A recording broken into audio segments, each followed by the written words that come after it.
Miss झाली ना आपल्या परिसरातील महत्त्वाची अपडेट?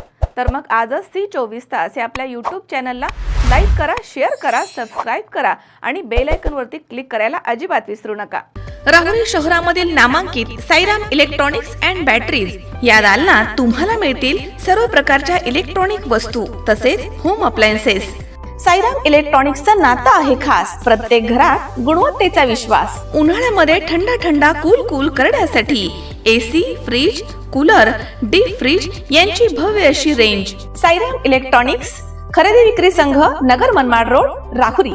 तेव्हा आजच साईराम इलेक्ट्रॉनिक्स या दालनाला भेट द्या आणि आनंदाची सुरुवात करा. Sairam hospital test tube baby centre. मी डॉक्टर स्वप्नील माने, स्त्रीरोग, वंध्यत्व व दुर्बीणद्वारे शस्त्रक्रिया तज्ज्ञ. आमच्याकडे दुर्बीणद्वारे शस्त्रक्रियेसाठी लागणारे सर्व अत्याधुनिक उपकरणं अवेलेबल आहेत. त्यामध्ये 3D 4D कॅमेरा, तसेच रुग्णांना 10 ते 20 ml रक्तस्राव होतो. पेशंटला खूप आरामदायी ऑपरेशन होतं. सूक्ष्म आजार बाहेर काढले जातात. 10 पटीने पेशंटच्या अवयवांचं निराकरण करता येतं आणि आजाराचं उच्चाटन केलं जातं. साईराम हॉस्पिटल, लॅप्रोस्कोपिक सेंटर आणि test baby centre, court area, Bhagyashree हॉटेलच्या पाठीमागे, राहुरी. पाठदुखी, कंबरदुखी, खांदादुखी, सांधेदुखी तसंच मणक्याच्या आणि पॅरालिसिस आजारांपासून डॉक्टरकडे जाऊन वैतागले आहात का? तर आहे ना राहुरीमध्ये आयुर्वेदिक खात्रीशीर उपचार. Doctor Melavane hospital and spines care therapy centre, Rahuri bus stand समोर. डॉक्टर केतन धनंजय मेळवणे. संपर्क 9890 42 52 40. 25 वर्षाची परंपरा. Doctor Melavane hospital.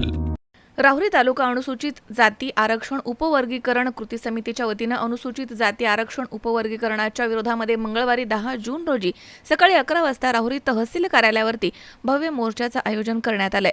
याबाबतची माहिती समितीच्या पदाधिकाऱ्यांनी नुकत्याच आयोजित पत्रकार परिषदेमध्ये दिली आहे. अनुसूचित जाती आरक्षणाच्या उपवर्गीकरणामुळे समाजामधील विविध घटकांवरती अन्याय होण्याची शक्यता असल्याचा दावा करत या निर्णयाला विरोध दर्शवण्यासाठी हा मोर्चा काढण्यात येणार आहे असं त्यांनी म्हटलं. मोर्चामध्ये मोठ्या संख्येनं समाज बांधवांनी सहभागी व्हावं असं आवाहन कृती समितीच्या वतीनं करण्यात आलं आहे. तसेच शासनानं अनुसूचित जाती आरक्षण उपवर्गीकरणाचा निर्णय मागे घ्यावा अशी मागणी यावेळी करण्यात आली आहे. तर सदर पत्रकार परिषदेसाठी समितीचे पदाधिकारी आणि समस्त आंबेडकरी कार्यकर्ते उपस्थित होते.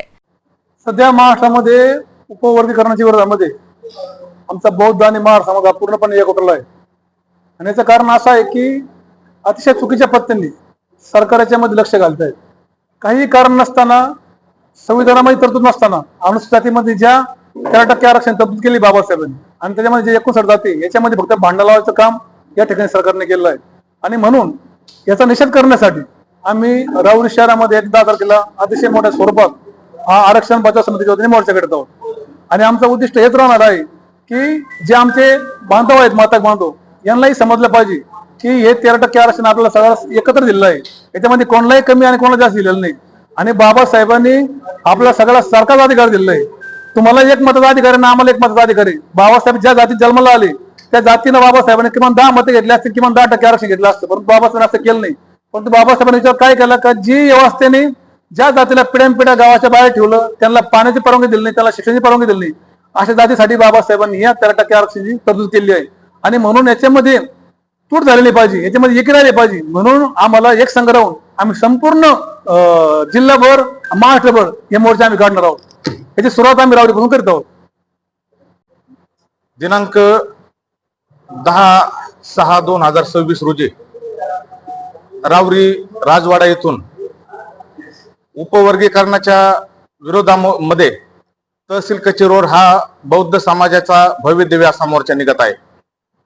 या मोर्चाच्या माध्यमातून या ठिकाणी आम्हाला एकच सांगायचंय, विश्वभूषण महामानव डॉक्टर बाबासाहेब आंबेडकर यांनी ह्या भारत देशाला संविधान दिलं आणि त्या संविधानाच्या मध्ये आरक्षण देण्यात आलं.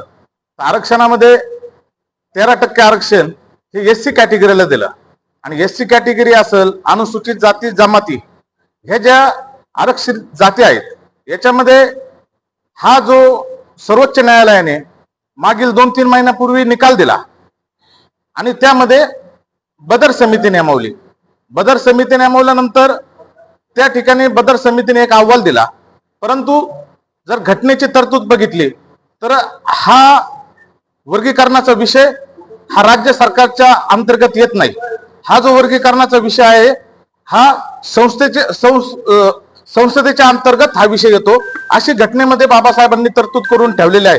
आणि म्हणून या ठिकाणी माझी मातंग समाजाला पण विनंती आहे, आमच्या बौद्ध समाजाला देखील विनंती आहे की हे जे आम्ही मोर्चा काढतोय हा कोणा जातीच्या विरोधात नाही.